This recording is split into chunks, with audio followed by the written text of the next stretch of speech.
It was probably the sound of the plane's wheels rubbing against the runway that broke my rough sleep.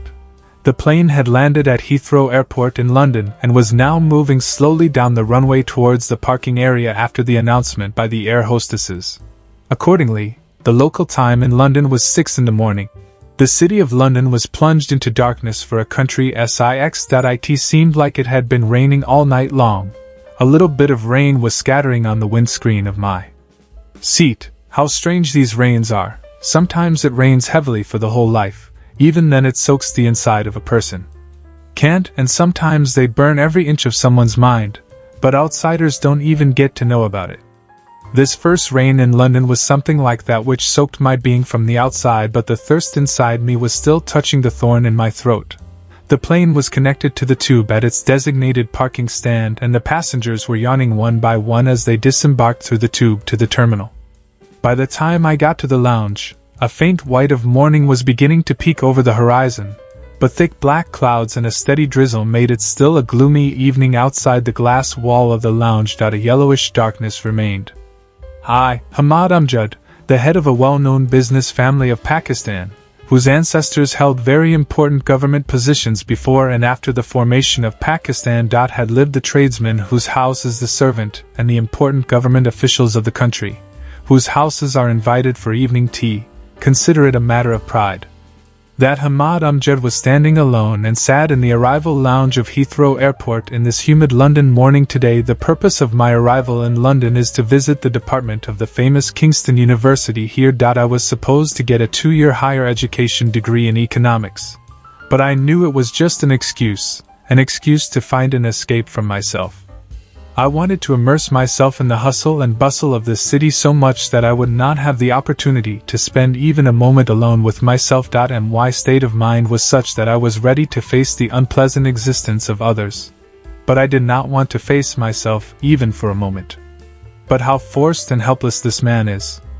Even if all the mirrors outside are broken, it is always necessary to face the mirror inside. By the time I got out of the terminal after clearing customs and other routine procedures, the cold air outside was already filled with star-shaped snowflakes. It gave the existence a little jingle. Helplessly my hands went to the collar of my overcoat, and I covered myself well. No matter how intense the cold is, its first wave surely awakens a sense of freshness within you. Before the cold wind that awakened all the senses in me too. I looked around in search of my childhood friend Cameron, but as I expected, there was no sign of him anywhere. At first I decided to take a taxi from the parking stand in front and reach his flat by myself. I had been to London many times before, and the walls of this city were never strange to me. But knowing what I was thinking, I dragged my only suitcase from the airport terminal to a large, secluded patch of dry grass, where there was a row of beautifully spaced wooden patches. I decided to sit here and wait for Cameron. And the blizzard was growing in the air, and by the time I reached my chosen pinch it had started to snow regularly. I remember when I was a child, I used to spend the whole night in my bed in my house after seeing milky white clouds in the sky in the evening, and in the morning when I saw snow stars falling from the sky and the city was wrapped in a white sheet. So our happiness would have no abode. The family would keep looking for us, and we would be busy throwing snowballs at the passers-by while we were going far away. I wonder why that December of childhood passes so quickly. Why does it pass so quickly, and the harsh sun of youth that has been strung on the head for centuries does not budge even a bit? The piece of land where I was sitting was a little higher than the normal armory, so from a distance I could clearly see the tall but ancient buildings of the City of London.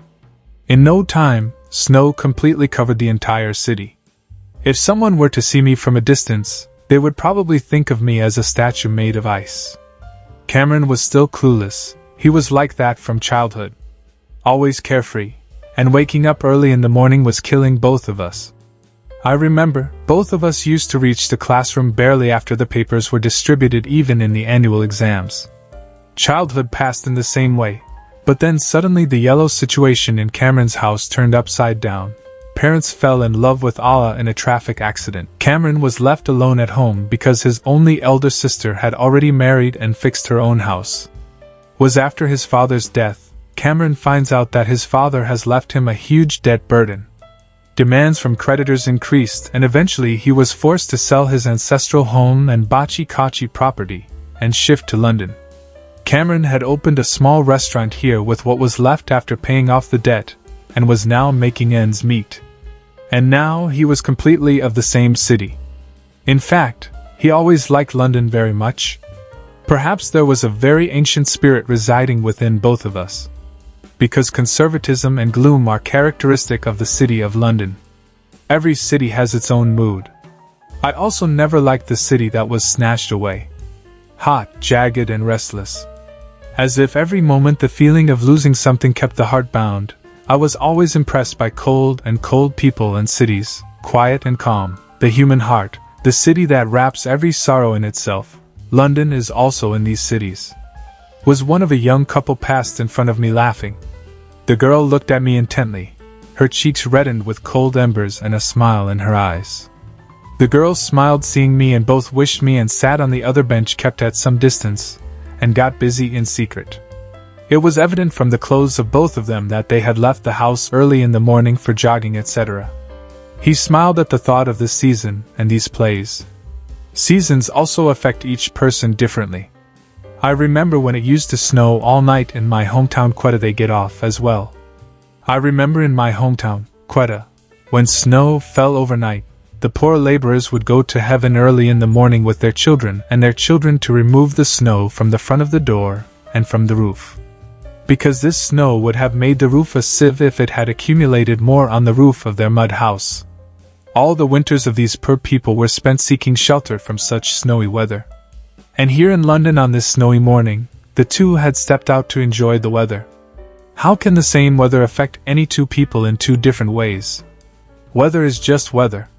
Suddenly my train of thought was interrupted by someone shaking my shoulder. Wake up, sir. Narrowell Junction has arrived. I was shocked to see him, Cameron wrapped in warm clothes, just standing with his face out and smiling with all his mischief on top. We're both side by side. Sorry, Maddie. It's been a while. But what are you doing sitting outside in the snow? I searched the entire terminal there looking for you. This was my first meeting with Cameron after 2 years. 2 years ago, he let me say goodbye for the last time here at London's Heathrow Airport. How beautiful life was then. Then I used to come to London just to wander around and listen to Cameron's incessant nonsense. Children's childhood friends are also like a thick shade tree. How much peace, how much comfort is there in their shade? For a moment even Kuhn forgot his burning wounds by hugging Cameron. Once he separated me from himself and looked carefully and said, "Dear Maddie, how weak you look." I said, handing him the handle of my suitcase. "I wish I could give you a similar opinion." Cameron laughed and said brazenly, "Hey man, you must know, since I was a child, food seems to be a bit too fast for me." "Well, do you intend to stand here and freeze?" "Go home." Cameron took steps forward. On the bench next to him, the couple was still lost in the snow without caring about the world. Seeing the boy, Cameron heaved a long sigh and said to himself, "I don't know what has happened to the standard of blondes in London these days." Cameron was moving forward, leaving footprints on the snow-white surface of the ground, and I was following his footsteps as usual. Cameron's same old Morris car was parked nearby. He put my luggage in the trunk and we left for Cameron's flat. We reached Cameron's flat in South London within an hour.